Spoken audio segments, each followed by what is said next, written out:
Salut à tous, bienvenue dans cette vidéo de résumé de la dernière prédication que nous avons eue à Welcome. Nous avons à cœur de commencer cela de temps en temps pour permettre à chacun d'avoir peut-être quelque chose pour réfléchir, pour se souvenir et retravailler le sujet du jour ou avec ces vidéos. Du coup, la dernière fois, le 6 octobre, nous avons parlé de ce texte de 1 Pierre 2, de 4 à 10, et ces notions d'être prêtre et roi. Qu'est-ce que ça veut dire? Donc, nous allons regarder cela. Dans ce texte de 1 Pierre 2, de 4 à 10, que vous pouvez lire chez vous à la maison, j'aimerais vous lire les versets 5 et 9 qui nous ont spécialement aujourd'hui dans ce résumé. Et il dit « Approchez-vous de lui, donc de Dieu, alors vous aussi, comme des pierres vivantes, vous servirez à construire la maison de l'Esprit Saint. Vous formerez une communauté de prêtres saints pour offrir des sacrifices dans l'Esprit de Dieu, et Dieu les acceptera à cause de Jésus-Christ. Mais vous, vous êtes la race choisie, la communauté des prêtres rois, la nation sainte. Vous êtes le peuple que Dieu a choisi pour annoncer les grandes choses qu'il a faites. » Eh bien, on va prier. Seigneur, conduis-nous aujourd'hui, permets que nos cœurs soient encore mis par toi, par ton Esprit Saint, alors que nous lisons cette parole que tu nous dis aujourd'hui. Amen. Une chose qu'on voit dans ce texte en général, que Dieu se forme un peuple, forme une communauté pour lui. Et cette notion de communauté et de peuple est très importante parce que ce n'est pas juste soi-même ou moi-même dans ma relation avec Dieu dont il est question dans ce texte, mais c'est nous ensemble.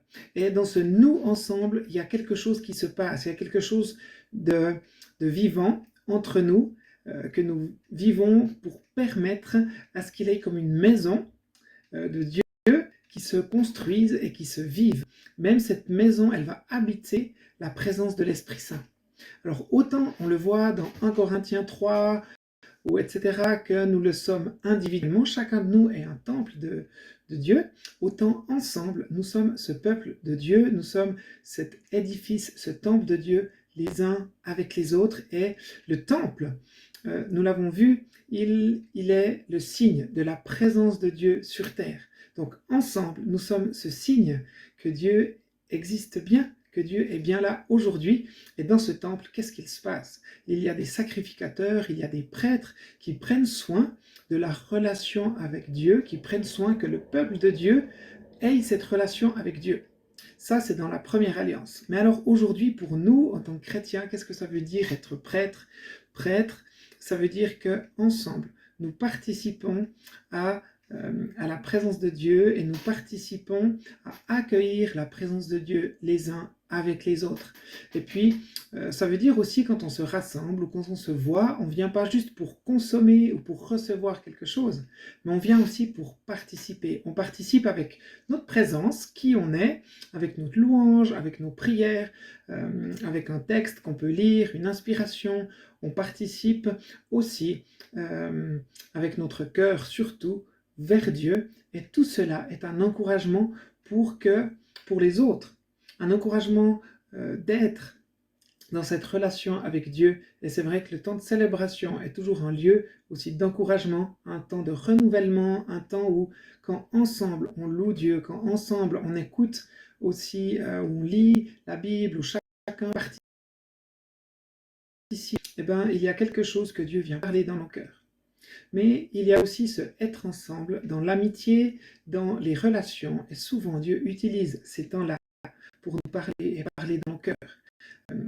Vu qu'on est ce chemin, ce peuple qui est en chemin, soyons toujours attentifs à ce que Dieu veut nous dire quand nous sommes les uns avec les autres. C'est ça aussi, cette communauté de prêtres saints. Et, je pense nous a donné à cœur pour les temps qui viennent, ce que nous puissions creuser et nous laisser transformer à l'image de Dieu pour être ces sacrificateurs, ces prêtres, pour la présence de Dieu dans nos vies personnelles, mais aussi ensemble, les uns avec les autres.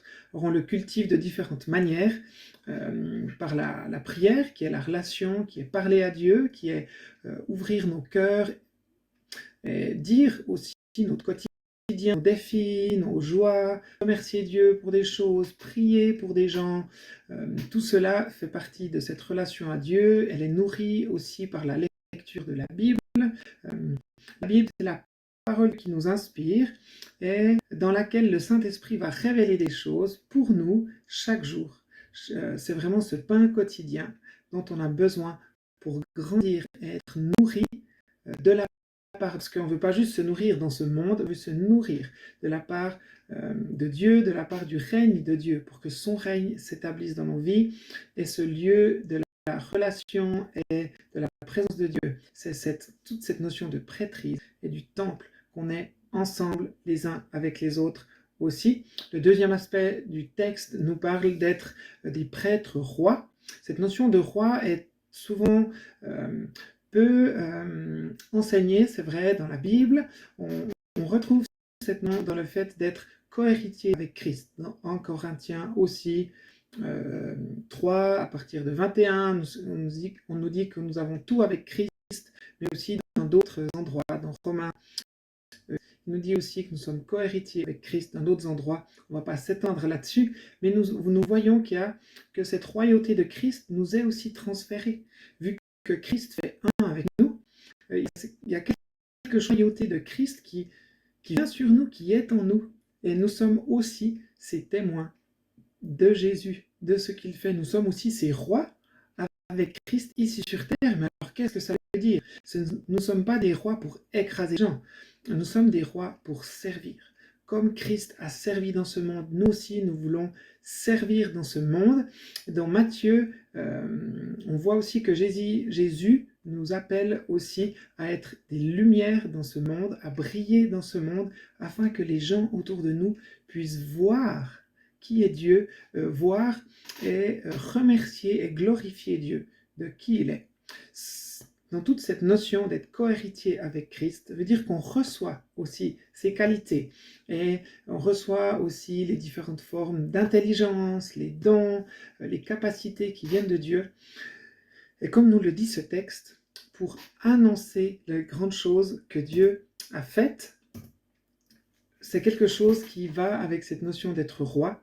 Nous ne sommes pas juste là pour vivre dans ce temple, nous sommes aussi là pour être ces témoins de Christ, de ce que Christ a fait dans nos vies, et bien plus large. Et cela se développe dans plein de choses. Quelqu'un sera intéressé, par exemple, par la justice. Et lui, le combat pour la justice dans ce monde, c'est quelque chose que Dieu lui a mis à cœur. Et c'est Dieu va se révéler comme ça dans ce monde. Quelqu'un, il aura à cœur la vérité. Et bien, c'est quelque chose que Dieu lui a donné. Alors que cette vérité puisse être donnée dans la grâce, avec amour. Ça, c'est important. Un autre, par exemple, aura un don d'administration. Dans Romains 12, on voit qu'il y a différents dons pratiques aussi. Eh bien, quelqu'un peut bénir les gens autour de lui en ayant ce rôle ou, parfois dans différentes situations, en aidant un groupe, peut-être dans le côté d'organisation, le côté de prévoir des choses, etc. Un autre peut bénir un groupe avec des paroles d'encouragement, etc. Il y a différents dons qu'on peut recevoir. Et c'est important de pouvoir les reconnaître et de pouvoir les vivre et de comprendre que partout là où on est, dans notre club de sport, avec nos enfants, au travail ou n'importe où, Dieu nous donne d'être ses témoins et d'annoncer les grandes choses que Dieu a faites par notre comportement, par qui on est, mais aussi par nos paroles et parfois aussi quand c'est le temps d'annoncer l'évangile, d'annoncer cette bonne nouvelle en Jésus-Christ. Voilà, et cette année, on veut aussi, dans une deuxième partie de l'année certainement, travailler sur nos dons, nos qualités, et nous reconnaître chacun dans les dons, dans la mission que Dieu nous donne, là où on est, dans notre quotidien, pour que nous puissions nous encourager et être ces rois qui servons ce monde à la lumière, à la manière dont Christ a servi ce monde, aussi pour être des témoins du règne de Dieu.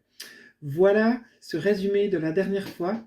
Je nous encourage vraiment à pouvoir relire ce texte, à pouvoir se l'approprier et à demander aussi à Dieu ces bonnes idées, cette présence de l'Esprit Saint dans nos vies qui nous montre par où commencer, qui nous emmène sur ce chemin aussi de transformation à son image. Soyez bénis comme prêtres et comme rois dans cette vie et je me réjouis de continuer avec vous à Welcome et ailleurs aussi. Allez, ciao!